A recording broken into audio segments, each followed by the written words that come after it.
start the recording. All right, everybody, welcome. I want to start with the land acknowledgement. Before we begin, we acknowledge that we are gathered on the traditional and unceded territory of the Lummi, Nooksack, Samish, and Semiahmoo people who have cared for and tended this land since time immemorial. Truth and acknowledgement are critical to building mutual respect and connection across all barriers of heritage and difference. We begin this effort to acknowledge what has been buried by honoring the truth. We pay respect to their elders, past and present. Please take a moment to consider the many legacies of violence, displacement, migration, and settlement that bring us together here today. And please join us in uncovering such truths at any and all public events.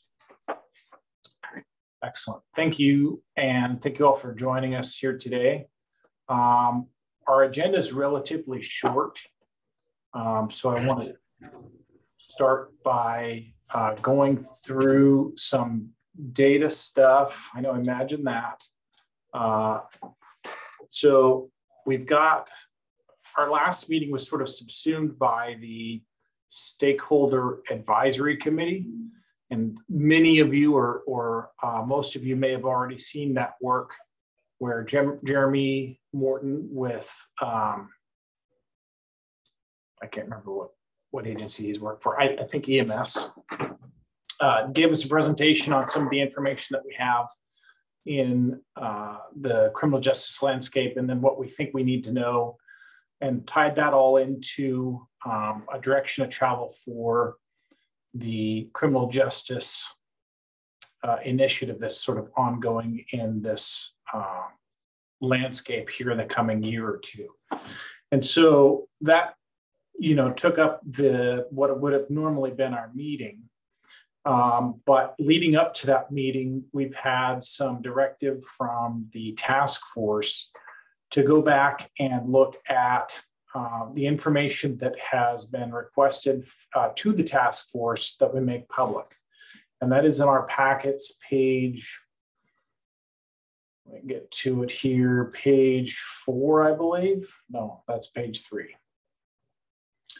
So essentially what's happening is the task force is asking for us to collect some periodic reports and make them available to the task force webpage.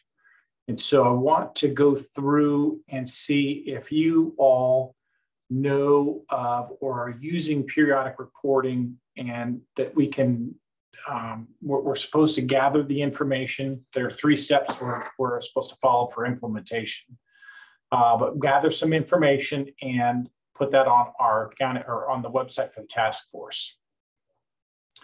So I want to take a moment to consider each of you, if you have information that you can produce that we could put onto the website, if there are periodic reports.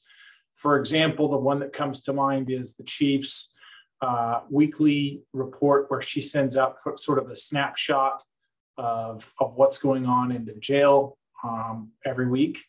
That's one item that came up in the discussion, but there may be other things. Anybody on the call have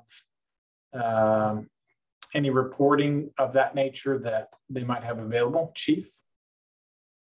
Well, we do a quarterly report that goes out to a lot of the agencies as part of the jail use agreement. So that usually will give more detailed as far as what agencies arresting, how many people, what average length of stay.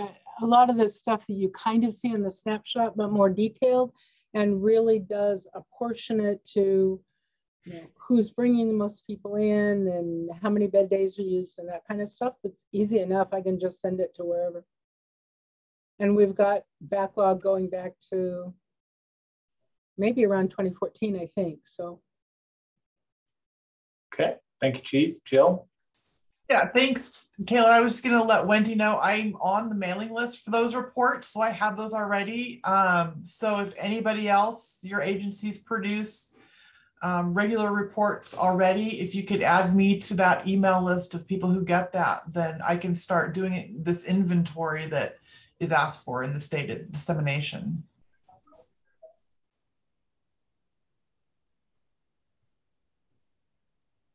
So I guess what I'm thinking, since nobody's jumping up, is we can send out an email to all the group membership with this specific outline and ask for anything that would fall into this category, that we gather it and we get it all to Jill for publishing on the website.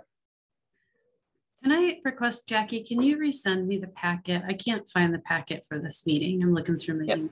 Please. Yep, one moment, I'll send it to you. And I can screen share that as well if that would be useful. Yeah, I think so.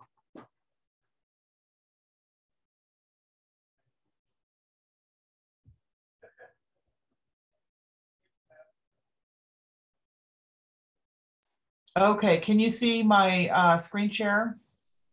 Okay. So here's the proposal that Caleb is talking about and the implementation steps, which I think only items 1 and 2 apply to the index committee.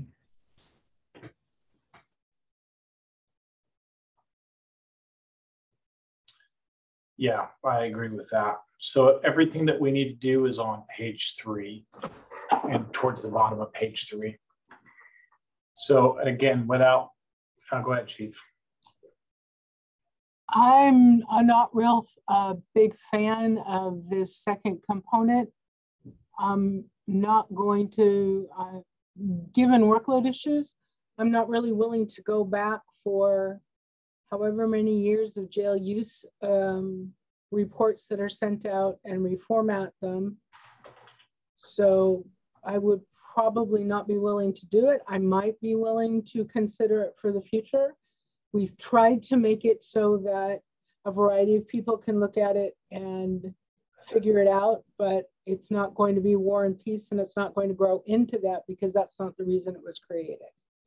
So it's just nobody in the jail staff has the time to make the effort to do that. So that's going to be a reservation. Excellent point, Chief. So, and then, you know, this is information coming from the task force. So these recommendations and implementation steps are simply that, recommendations. My next steps are we send out an email to everybody who's on the index committee requesting any sort of periodic reports that they might already have their hands on. I don't think we need to come up with anything new as a result of this. And then I'm not sure that the index committee will be responsible for changing the format of the original report. I think that the intention was that the information is gathered at a spot, say the website or a county website, and that the massaging would be done on that level, not at the end user level like you were speaking of, Chief Jones. That's kind of the way I took it, but your point is not lost on that front. So.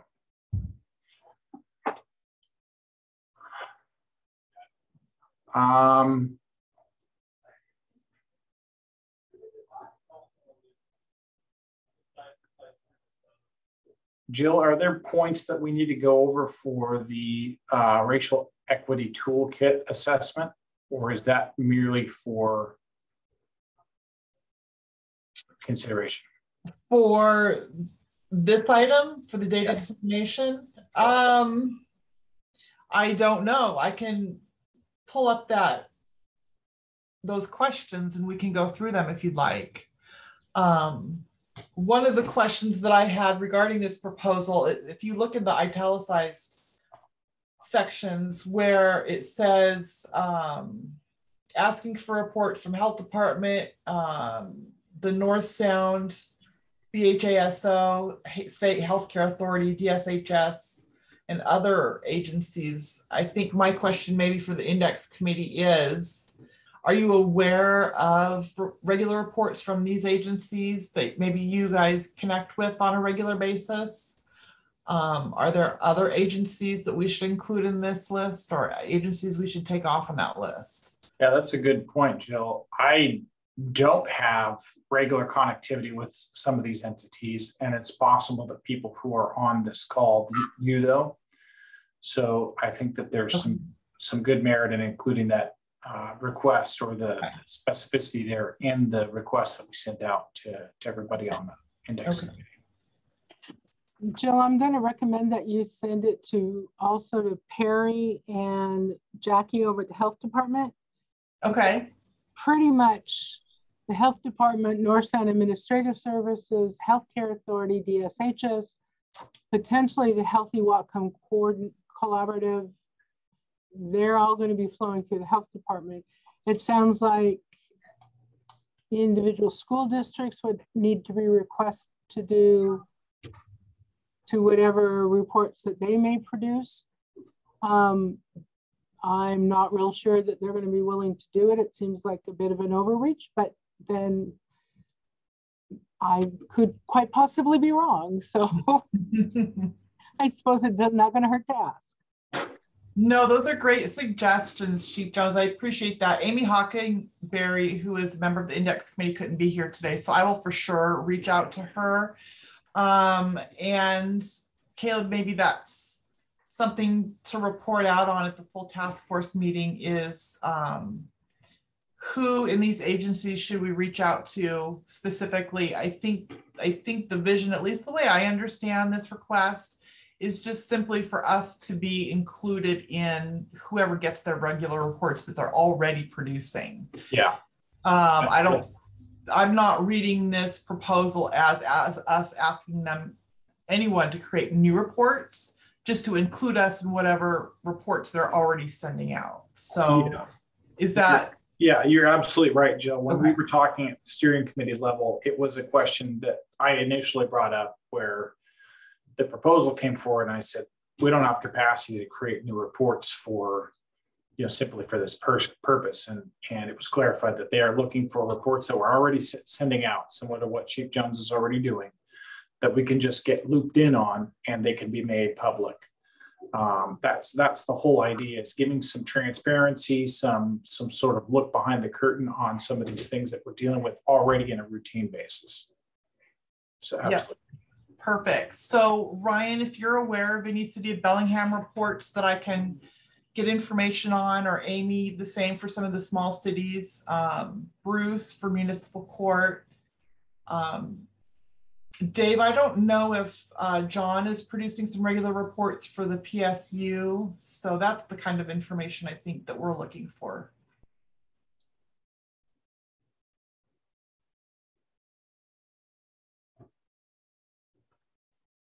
Excellent. Jill, let's walk through the packet if you don't mind. I just want to make sure I'm not missing something.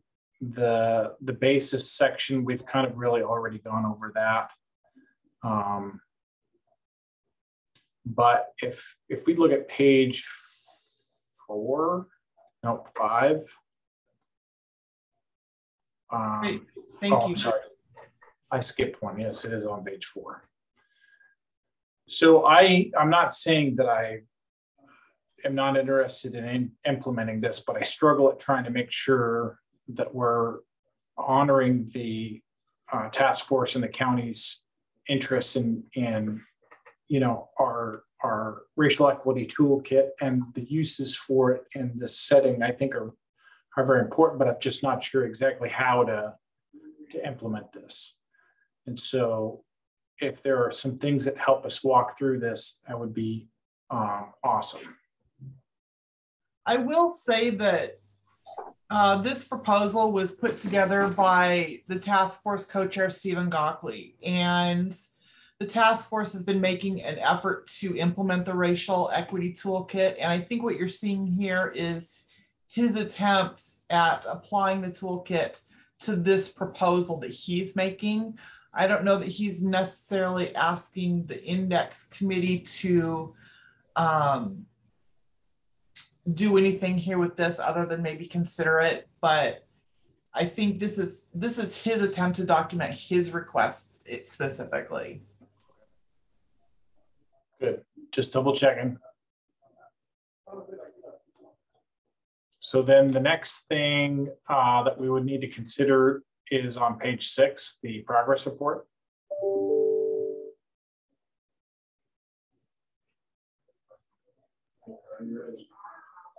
And I read through this when you first sent it out, Jill, but I did not look at it again today.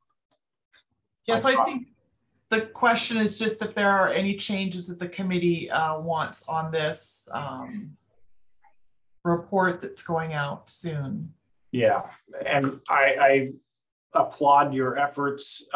Your work here is very much appreciated. So if anybody has anything that they would like to see changed, modified, updated, we're all ears. But this encapsulates what we were trying to get accomplished, or what we've accomplished in the past, say, a year or so since the last report was due.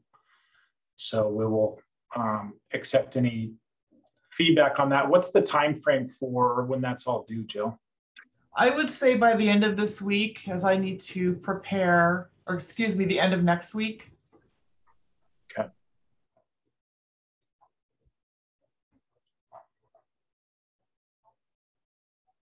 All right, and then. Excuse me, Caleb. Bruce has his hand raised. I'm sorry, Bruce, go ahead. I don't want to move the meeting backwards, but I heard my name, and I unfortunately got kind of a situation going here, so I'm a little bit in and out of this meeting. But I saw the number 1 and 2 about the data reports, and then I heard my name, and then the words municipal court, and so could someone? Yeah. I can loop you in, Bruce. So yeah. What we're looking for is if there's periodic reports that through district court or district court probation that you make available to other realms of our criminal justice system, that you can just simply loop in Jill on those reports. And it doesn't have to be anything that you go out and create, but we're trying to get a handle on what kind of information exists out there that is already being passed along to other entities that we can make public. So the idea being that we have a little bit more transparency in the,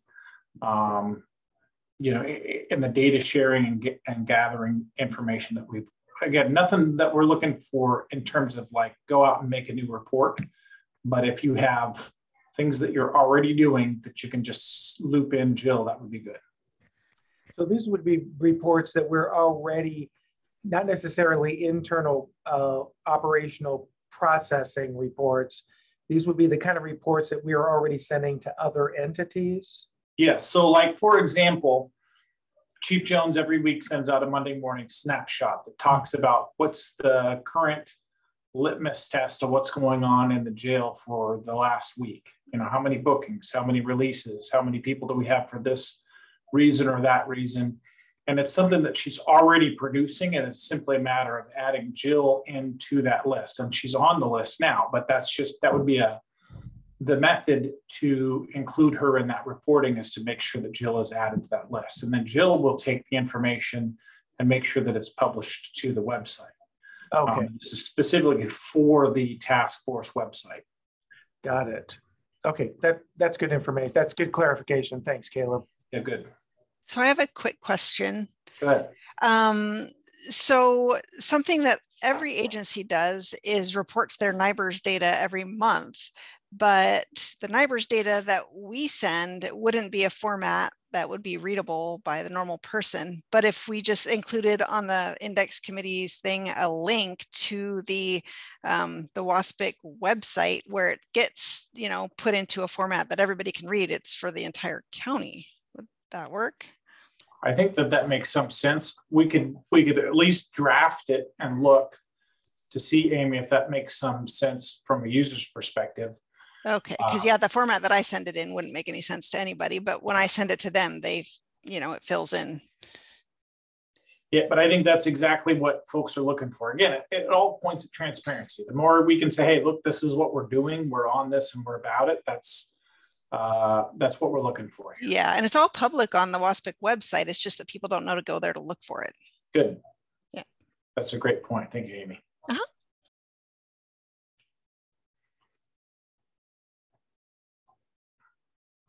All right.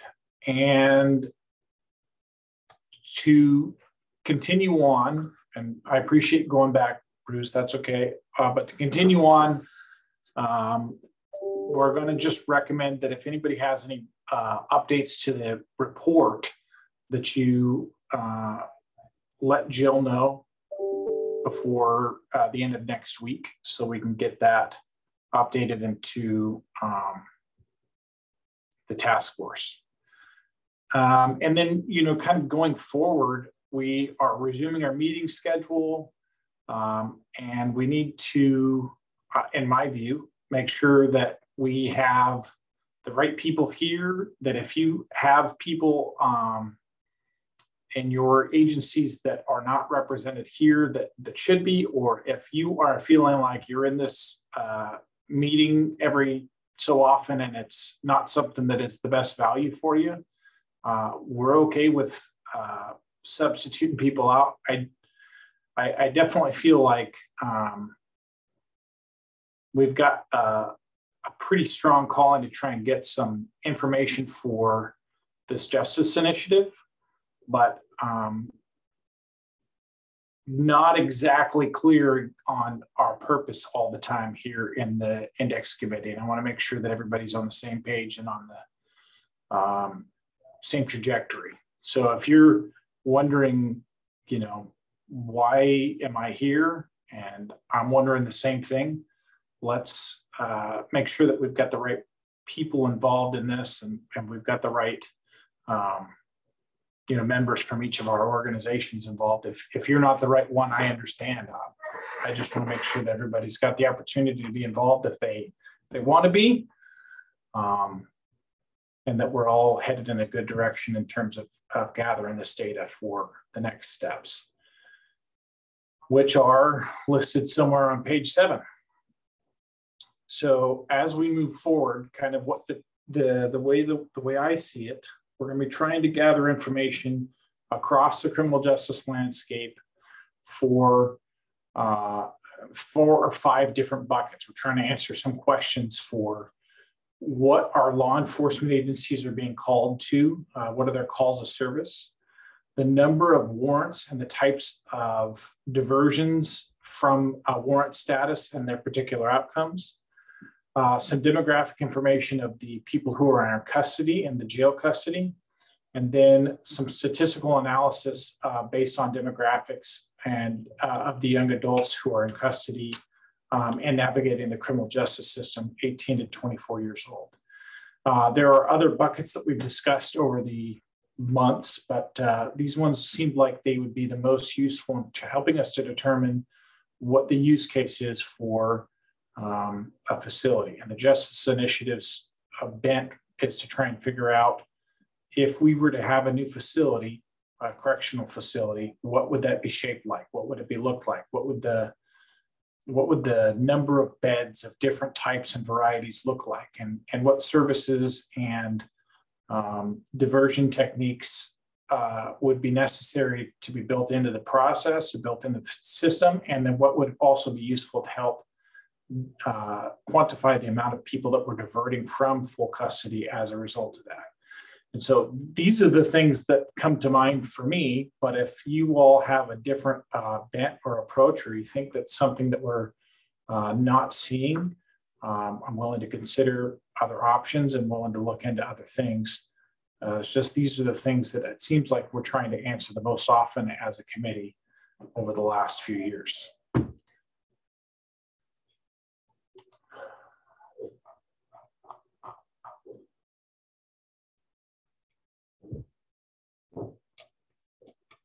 All right, I'm not seeing any hands.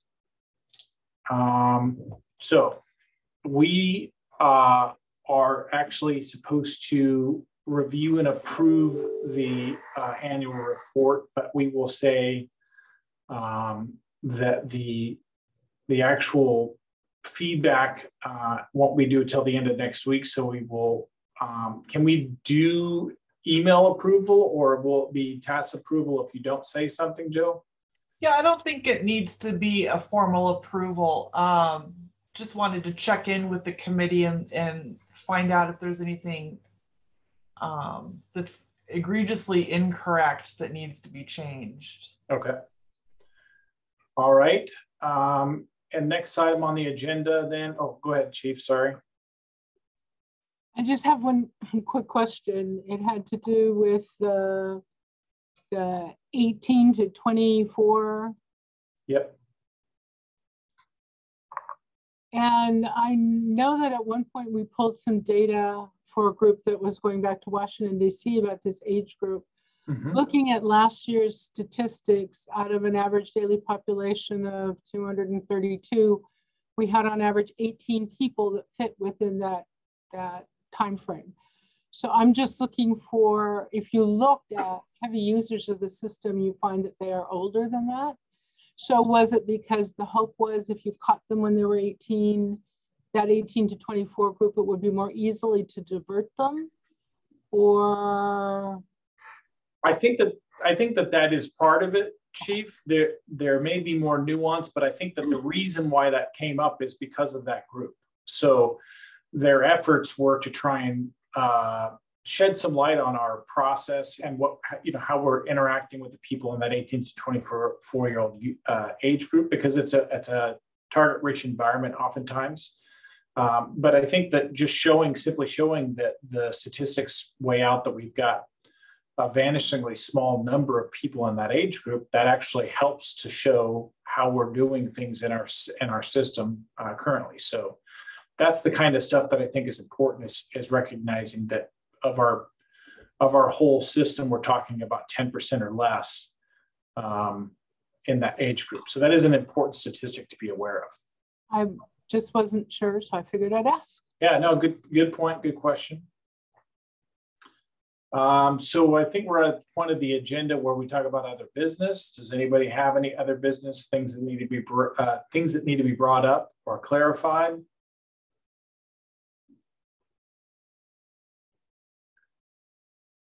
Not seeing anything.